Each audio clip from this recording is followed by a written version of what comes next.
우리 한국형 토수 음식 김치가요. 적어도 5번 이상은 죽어야 숙성된 맛깔나는 김치가 된다고 합니다. 언제 죽습니까? 김치가 제일 먼저요? 뽑았을 때 예, 땅에서 밭에서 뽑을 때 죽고요. 그 다음에 두 번째, 예, 반뚝 잘랐을 때 예, 칼로 자를 때 죽고요. 그 다음에 세 번째, 소금 팍 절일 때 예, 아이고 소금 팍 절일 때, 그 다음에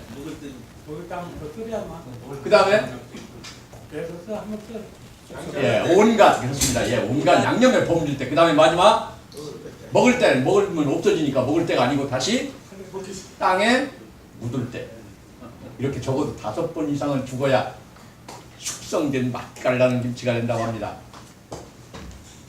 그런데 김치는 죽는 것이 아니라 익어가면서 맛깔을 내는 것이다. 누가 그랬습니다. 우리 인생도 나이 들어 늙어가는 것이 아니고요. 뭐라고요? 네, 익어가는 것이다. 나누고 배려하고 내려놓는 익어가는 것이라고 했습니다. 우리도 이제부터 지금부터 김치처럼 익어가면서 맛깔나는 인생 한번 살아보면 어떻겠습니까? 괜찮겠습니까? 네. 예. 오늘 제 강의를 들으시면 여기 계신 모든 분들이 그렇게 되리라고 그런 큰 기대를 제가 해봅니다. 일찍 핀 꽃이 모두가 다 아름다운 것은 아닙니다. 늦게 핀 꽃이라도 그 꽃의 향기를 듬뿍 가지고 피어나면 그 꽃이 더 아름다울 수 있습니다. 인생 시작보다 지금서부터 마지막이 중요합니다. 철학자 몽테뉴는 인생에 대해서 이렇게 얘기합니다. 세상 살면서 가장 중요한 것은 내가 어떻게 하면 정말 나다워질 수 있는가를 아는 것이 인생이라고 했습니다. 다시 말씀드리면 나를 조금씩 점점 알아가는 그것이 인생이라고 했는데 우리는 삶이 너무 바쁘고 힘들어서 내 인생은커녕 남의 인생을 살지 않고 있나 그런 생각을 해봅니다. 멈추면 비로소 보이는 것들, 완벽하지 않은 것들에 대한 사랑, 저자이신 희민 스님은 인생에 대해서 이렇게 이야기합니다. 이 세상에서 가장 중요한 건 누구다? 누구다? 나다. 예. 내가 무엇을 먹고 살 것인가를 생각하지 말고 내가 내 인생의 행복을 위해서 어떤 것을 선택하고 살았느냐 살 것인가에 대해서 걱정을 해라. 그러려면 자기를 잠시 멈추고 뒤를 돌아다보아라. 그러면 자기가 보일 것이다. 그런 말씀을 하십니다. 여러분, 우리가 살아온 인생 완벽하지 않았으면 어떻습니까 말입니다. 좀 실수를 했지 말입니다. 완벽하지 않았어도 실수를 했어도 어차피 내 인생입니다. 내 인생, 내가 사랑해주지 않으면 누가 나를 사랑해주겠습니까? 가끔은 내가 나에게 맛있는 음식도 먹여주고요. 좋은 영화 구경도 시켜주고요. 경치가 아름다운 곳으로 여행도 떠나십시오. 그리고 가끔 그래 잘 살고 있어. 그 정도면 괜찮아. 라고 격려도 해주십시오. 누굽니까? 예, 영국의 유명한 흑백 배우 찰리 채플린입니다. 찰리 채플린이 인생에 대해서 이렇게 얘기합니다. 인생 멀리서 보면 희극이요, 가까이서 보면 비극이요. 저는 그 말의 뜻을 잘 알 수는 없습니다만 이거 하나는 살아보니까 알 수 있더라고요. 남의 인생을 들여다보니까 희극이었고 내 인생을 들여다보니까 비극천지였습니다. 인생 정도도 정답도 없습니다. 다만 옳고 그름만 있었습니다.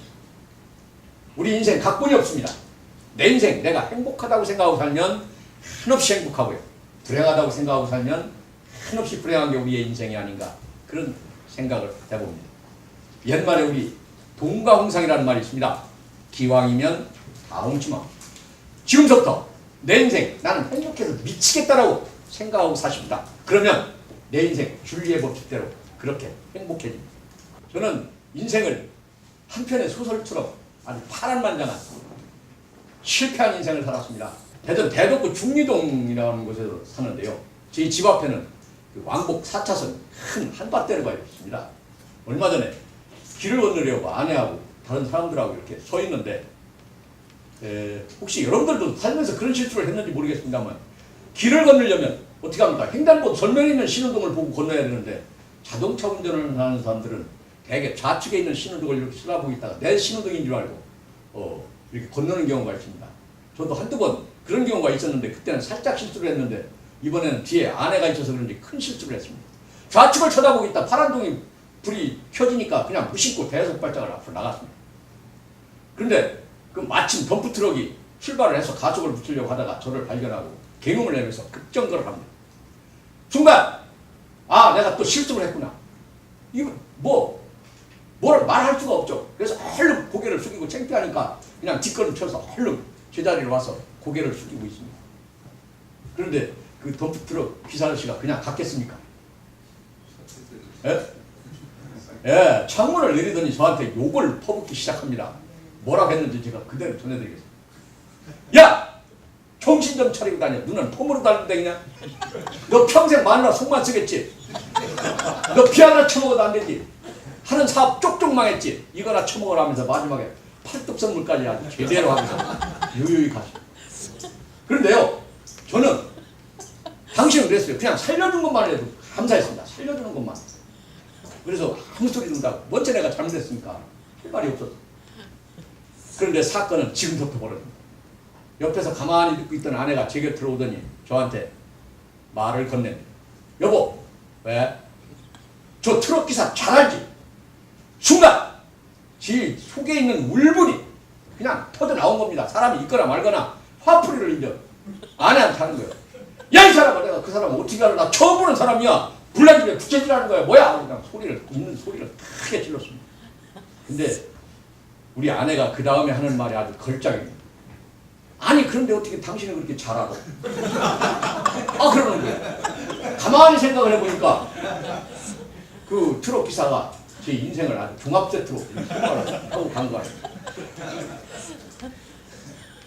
저는 살면서 무엇이 중요한지를 깨닫지 못하고 살아보고 나서야 비로소 무엇이 옳고 그른지를 깨달은 아주 형편없고 어리석은 미련한 삶을 저는 살았습니다.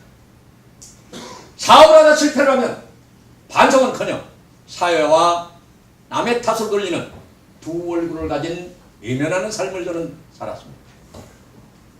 세상에 태어나서 하지 말아야 될 것이 4가지가 있는데 그 4가지를 공무원 특유의 고집으로 오기를 부렸다가 결국은 빈털털이 가진 아주 오만한 삶을 저는 살았습니다. 저는 고등학교를 특목고를 나왔습니다. 여러분들이 속으로 생각하는 그런 특목고 아니고요. 옛날에 제가 다닐 때 특목고가 어디 있습니까? 농고를 나왔습니다.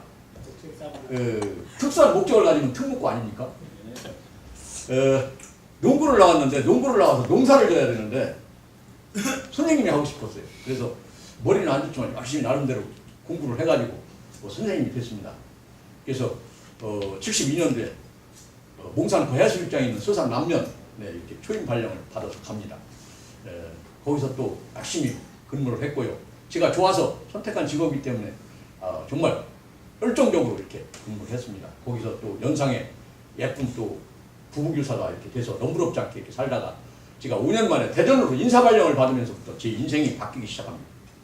여기 대전에 와보니까 후배들, 선배들이 이렇게 야간대학교를 다녀서 중등학교, 대학교에 가서 이렇게 교편생활을 하고 있더라고요.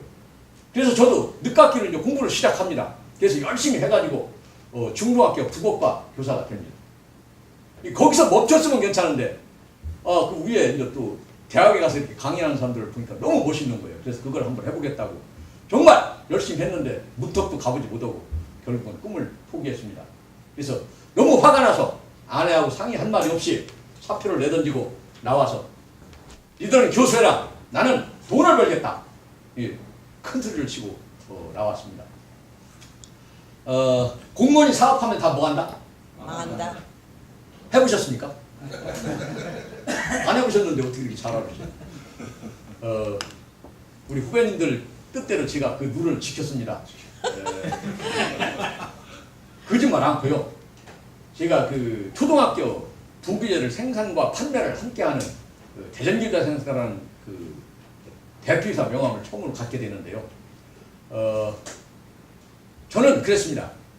다른 사람들도 도와주는데 나는 선후배고 모르는 사람이 없을 정도로 굉장히 활약도 많이 했고 그래서 한 번만 도와주면 나는 모래성을 살 수 있을 줄 알았어요. 여기 계신 후배님들도 혹시 인생 모르는 건데 나중에 은퇴하고서 어떤 사업을 하면 나와 함께 했던 동료들이 나를 도와줄 것이라는 생각을 이게 혹시 갖고 계실 텐데 그런 생각 아주 접으셔요. 제가 해보니까 이건 아니에요. 그래서 3개월 만에 퇴직금 다 날렸어요. 이 정신이 번쩍 드는 거예요. 그래서 이제 가지고 있는 아파트를 근저당해서 대출을 받아가지고 또 합니다. 먹고 살아야 되니까. 근데 그것도 얼마 못 갔어요. 또 다 날렸어요. 이제는 어떻게 할 수 없으니까 남자들이 살아가면서 위기에 처하면 누구한테 손을 벌립니까? 누구한테 손을 벌려요? 예, 아내한테 손을 벌립니다. 그때는 여보도 아니에요. 누님이야, 연상이. 사업이 너무 잘 돼가지고 사업을 확장해야 되는데 큰 돈이 좀 필요해요. 천사 같은 아내가 아무 말도 않고 돈을 빌려줍니다. 제가 그 돈을 이렇게 손에 줬을 때 어떤 생각을 했느냐면요. 내가 이 돈을 버리면 우리 가족들이 전부 거리로 남게 된다는 생각을 했습니다. 그래서 정신을 바짝 차리고 뭐 돈 될 만한 게 없을까 하고 생각하던 게 저한테 이제 기회가 옵니다. 88년도에 우리나라에서 무슨 일이 있었죠? 네? 올림픽이 있었습니다. 87년도에 장충체육관에서 그 대통령과 배브데이를 하는데 제가 대전 광역시 임원으로 이렇게 참석을 했다가 거기 보니까 옆에 있는 친구가 그 88 서울 올림픽 이루기 전에 그 마스코트가 뭐죠? 호돌이입니다. 호돌이가 이렇게 서 있는 거예요. 친구가 나보고 너 권사장 그 교대장사 한다며? 저 호돌이 만들어서 팔면 잘 팔리겠네. 그 친구가 그러는 거예요. 가만히 보니까 그럴듯해요. 그래서 그걸 만들기 교재로 초등학교 만들기 교재로 이렇게 만들어서 교재업자들한테 이렇게 하나씩 보내기 시작했더니 그 친구 말대로 아닌 게 아니라 이게 불티나게 팔리기 시작하는데 1년 3개월 동안 저는 밤낮 없이 호들이만 만나서 정말 일약 대전교장상사 권영복이 하면 부규제 업체에서 모르는 사람이 없을 정도로 일약 스타가 됩니다. 그 김영삼 대통령 정부 쓰면서부터 부규제를 일체불하게 했어요. 그래서 저도 먹고 살아야 되니까 일면식도 없던 그 지방에 가면 전부 교원 공제기관이라는 게 있습니다. 그렇죠?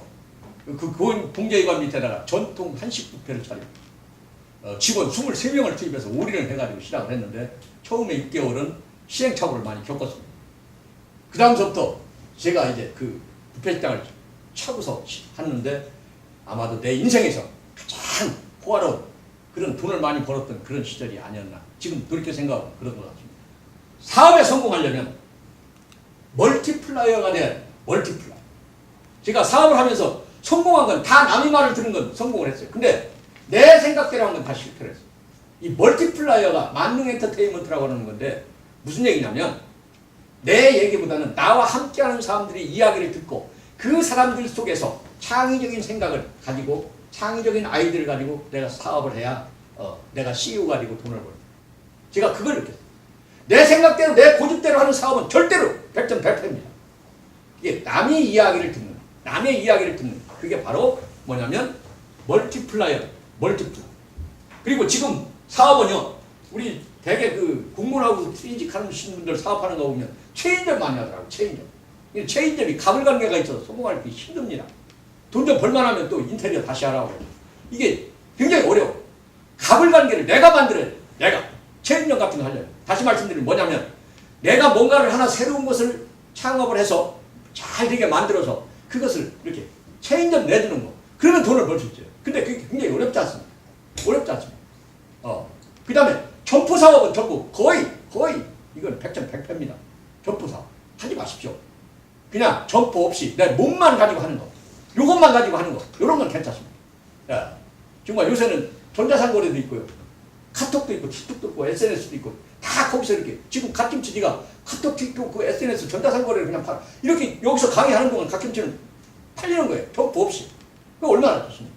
점포 가지고 하는 사업은 거의 망합니다. 절대로 점포하는 사업은 하지 마십시오. 제가 사업을 하면서 그런 교훈을 얻었고요. 실패한 얘기를 좀 지금부터 이제 하겠습니다. 어떻게 멍청하게 살았는지 한번 들어보십시오.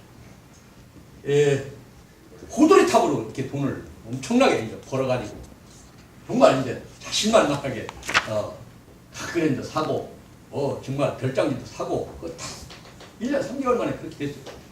근데 그 대전에서 93년도에 세계적인 행사를 했습니다. 뭐 했습니까? 엑스포를 했어요. 엑스포. 그 엑스포 앞에 가면 한비탑이 있습니다. 한비탑. 그걸 가지고 나는 호들이 때문에 너무 많이 고생을 했으니까 가격도 2배 되는 거 만들어서 이제는 정말 떼돈을 벌으려고 빈 창고는 다 빌려가지고 미리 다 만들어서 그냥 싸는 거예요. 그리고 오픈하자마자 엑스포 오픈하자마자 전국에 있는 내 호두를 가져갔던 그 교재 업자들한테 다 샘플을 보낸 거예요. 어떻게 되겠습니까? 예? 끝났어요. 지금도 아이러니한 게 대전 엑스포가 망한 것도 아니고요. 그 세계적인 행사인데 올림픽처럼 왜 그걸 주문을 안 했는지 나는 알 수가 없어요. 주문이 오지를 않아요. 주문. 결국은 못 팔고 전부 폐유지로 다 버렸어요. 호두리에서 그 많은 돈을 벌었으니까 거지 안 됐죠. 정말. 난 지금도 그게 왜 안 됐는지를 알 수가 없어요. 같은 건데, 같은 세계적인 행사인데. 그 다음에, 그, 뷔페 식당을 하다 보니까요. 그, 신랑 신부 친구들이 그, 피로연이 끝나면 신랑 신부 친구들끼리 모여서, 잠깐 모여서, 그, 피로연을 하는 게 있습니다. 신혼여행 떠나기 전에. 한 1시간 반에서 2시간 정도 노나요. 근데 그 뷔페 식당 앞에 큰 커피숍이 있는데, 거기를 빌려서 이렇게 하더라고요. 근데 잠깐 빌리는데 보통 200만원, 300만원을 주는 거예요. 노래방 기간 놓고, 그 다음에 맥주 몇 박스 놓고, 안주, 그냥 마른 안주, 과일 안주 몇 쌀 이렇게 놓고, 신랑, 신부 친구들끼리 이렇게 한 2시간 정도 놀다 이제 신혼여행 가는 거예요. 근데, 가만히 생각을 하니까, 그거 잠깐 2시간 동안 하는데, 그걸 지불하고 하는 거 보니까, 그것도 내가 갖고 싶은 거예요. 그것도. 그래서 그 앞에 있는 커피숍을 또 안 판다는 걸 억지로 사정해가지고 프레임을 붙여가지고, 그걸 내가 인수를 했습니다. 그런데요, 그 묘한 게, 내가 그걸 인수했다고 어디 소문을 낸 것도 아닌데, 내가 그걸 인수한 다음부터는 신랑 신부가 필요는 여기 가까이서 할 게 있습니까? 라고 물어보는 사람이 없어. 아니, 그거 희한해. 이게 사업이 잘 된다고 이렇게 문어발식으로 하면요, 그게 금방 망하더라고요. 그걸 봤죠. 뷔페 식당을 해서 정말 엄청난 돈을 벌었는데, 그 대전에 신도시가 생깁니다. 둔산동이라는 신도시가 생기면서 모든 공공기관이 둔산동 전부 이전을 합니다. 교원공제기관도 이전을 해요. 거기를 따라갔으면 우리 후배님들 지금 이렇게 못 뵀죠. 저는 벌어놓은 돈도 많고 평생 먹을 돈도 벌었으니까 이제 일도 싫고 돈도 싫고 쉬어야 되겠다. 그래서 따라가지 않았습니다. 알려졌으니까요. 칠순잔치, 해갑잔치, 돌이나 백일잔치 하면 먹고 살겠다. 그래서 따라가지 않았어요. 이 사람이 살다 보면 그 시간이 많고 그러면 머릿속에 뭐가 생깁니까? 잡념이 생깁니다.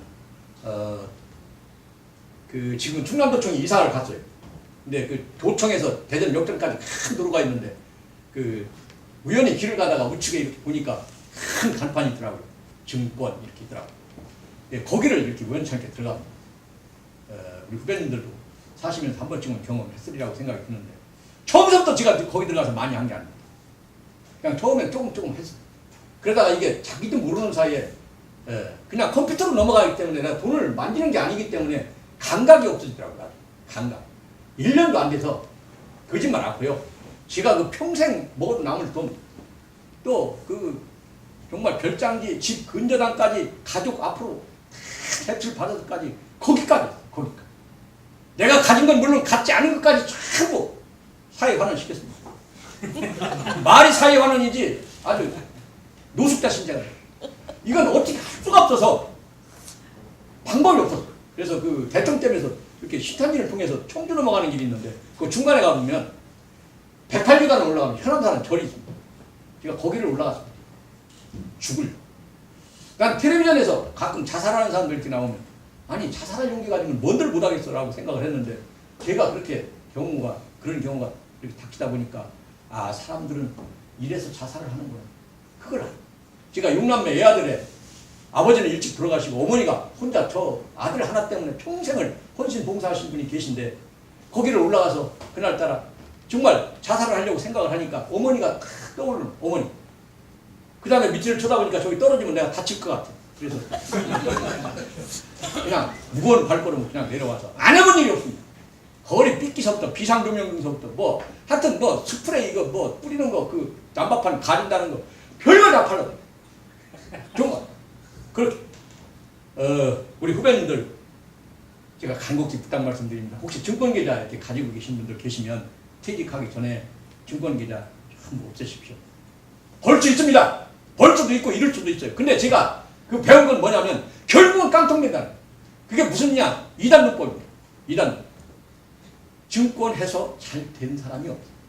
그러면 하지 말아야 되는데 나는 중간에 멈추지를 못하고 그냥 끝까지 아주 속도처럼 왜 그렇게 끝까지 갔는지 나는 지금도 알 수가 없습니다.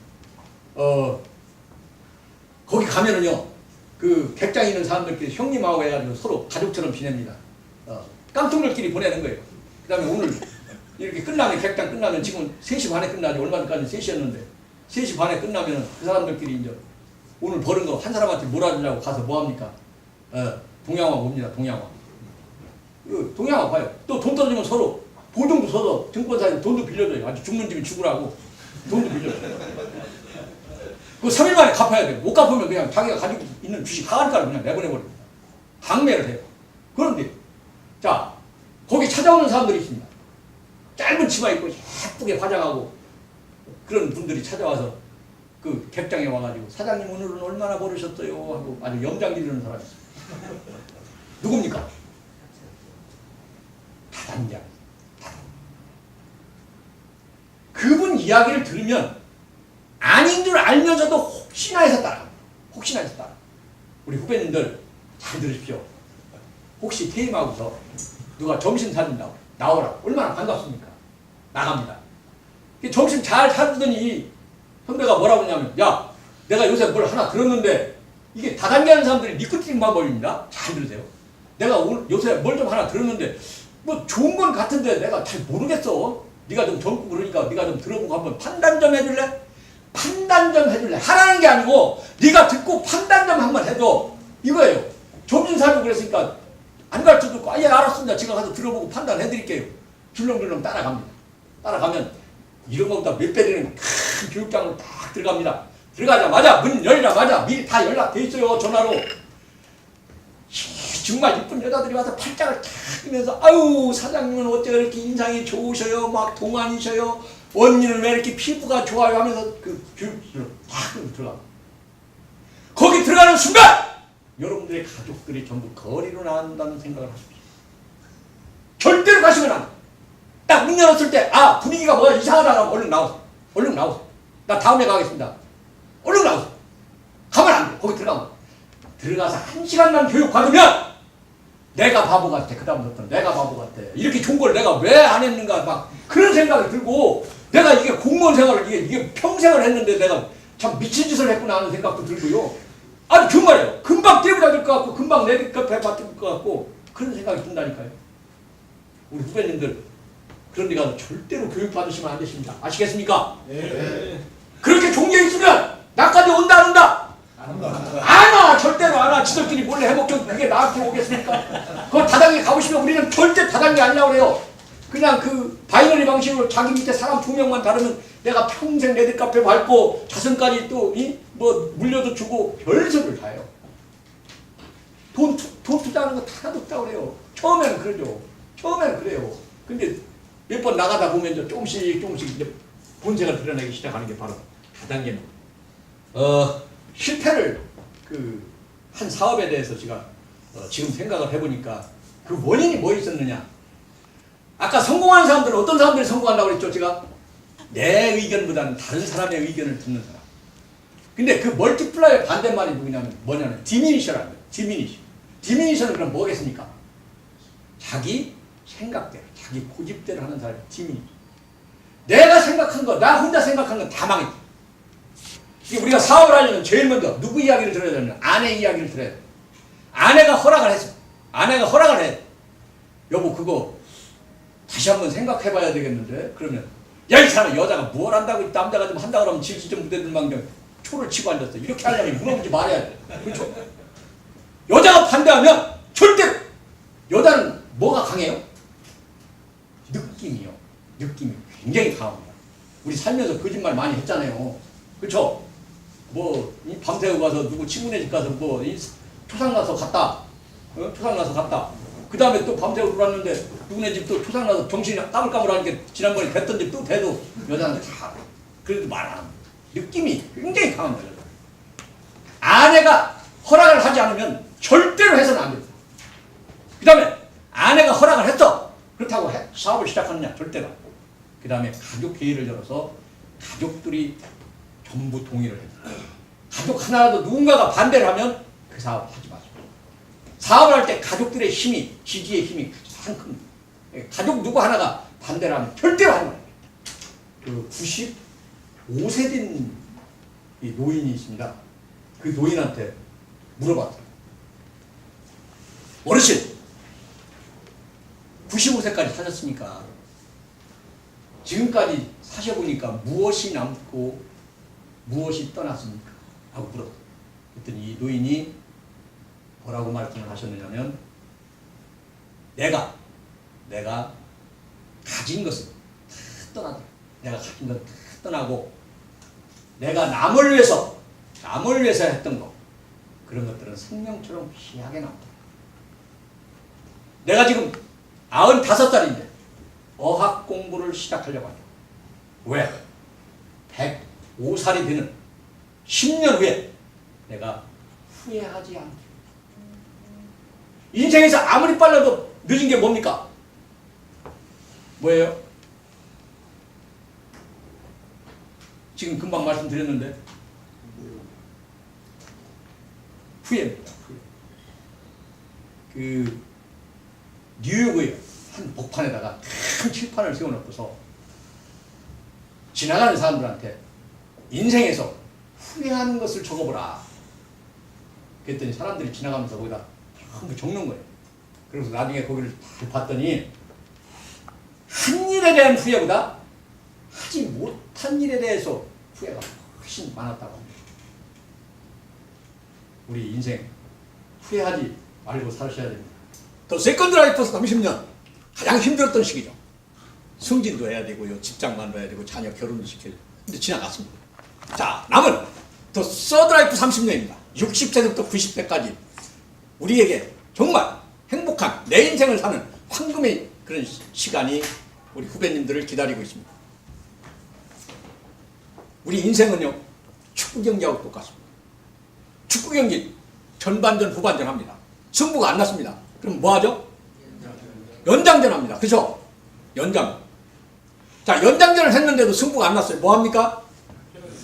승부차기 하죠. 페널티킥. 페널티킥 몇 명씩 차요? 5명씩 찹니다. 5명씩 찼어요. 근데 5대5요. 또 승부가 안 났어. 그렇게 하면 어떻게 합니까? 그러면 어떻게 해요? 끝까지 찹니다. 한 명씩 돌아가면서 밤새도록 승부 날 때까지 찹니다. 이게 바로 축구 경기예요. 우리 인생이요, 90살까지 살았어요. 근데 안 죽었어. 그래서 승부차기 10년까지 해서 100살까지 살았어. 그런데도 안 죽었어. 어떻게 해야 돼요? 어떻게 해요? 어떻게 해요? 더 살아야지. 어떻게 해요? 죽을 때까지 살아야지. 승부 날 때까지 살아야지. 방법 없지 않습니까? 왜? 개콘에서요, 은퇴를 이렇게 이야기합니다.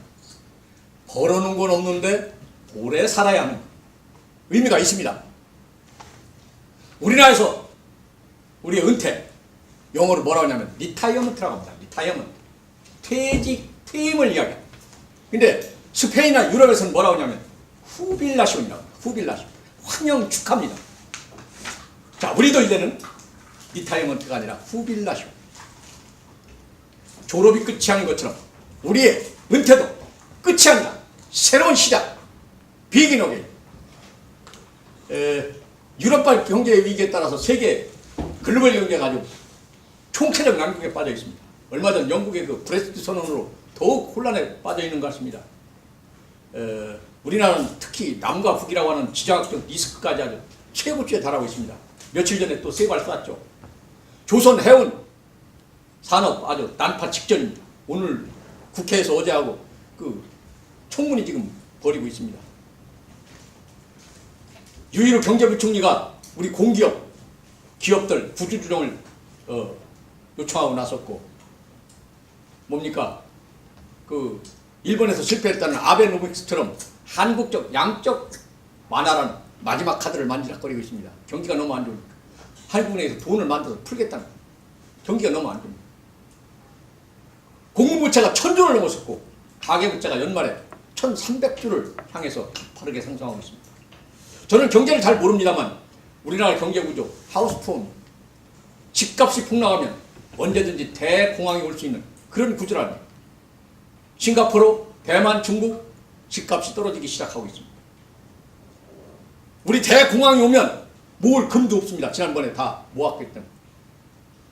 어떤 위기가 나한테 닥쳐왔을 때 그 위기에 대처할 수 있는 능력을 우리가 지금부터 조금씩 기르자는 거예요. 10년이면 강산이 변한다는 얘기 많이 하죠.